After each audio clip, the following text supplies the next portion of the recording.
الحمد لله رب العالمين، وأفضل الصلاة وأتم التسليم على نبينا محمد وعلى آله وأصحابه أجمعين. يقول الله تبارك وتعالى: واصبر نفسك مع الذين يدعون ربهم بالغداة والعشي يريدون وجهه ولا تعد عيناك عنهم تريد زينة الحياة الدنيا ولا تطع من أغفلنا قلبه عن ذكرنا واتبع هواه وكان أمره فرطا. ويقول رسول الله صلى الله عليه وسلم: إنما مثل الجليس الصالح والجليس السوء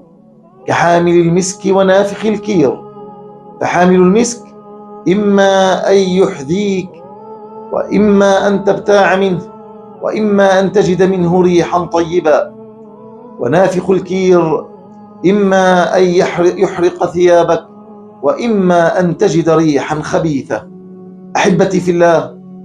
والله إن الصاحب وخاصة في رمضان إذا كان صالحا سيأخذ بيديك إلى الجنة، وإن كان طالحا يجرك إلى جهنم جرا. إن شهر رمضان هي عبارة عن رحلة، ونحن نبدأ الرحلة وقلوبنا وعقولنا متعلقة بهدف معين نسعى إليه، وهو الوصول إلى تحقيق عبادة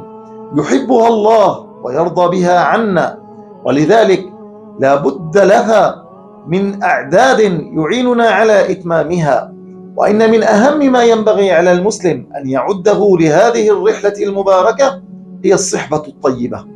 التي تذكره بالله وتعينه على طاعته وتنافسه في العمل الصالح، وفي ذلك فليتنافس المتنافسون، خاصة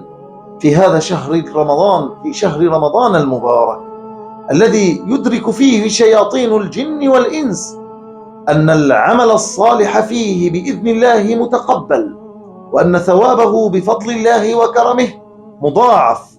فينشطون لإضاعة هذه الفرصة العظيمة على المسلم، فيمر عليه رمضان كما مر غيره من شهور العام، لا يكتسب فيه العبد خيرا ولا يزداد فيه لله طاعة ولا يزداد منه قربة. فابحث أخي الصائم عن صحبة طيبة تأخذ بيدك وتشد من أزرك وتعينك على العبادة والطاعة، فكم من أناس بدأوا رحلة رمضان وما أكملوها، وبعد أيام من بدايتها تخلفوا عنها لأنهم لم يجدوا صاحبا مخلصا محبا. فلا ترحل وحدك،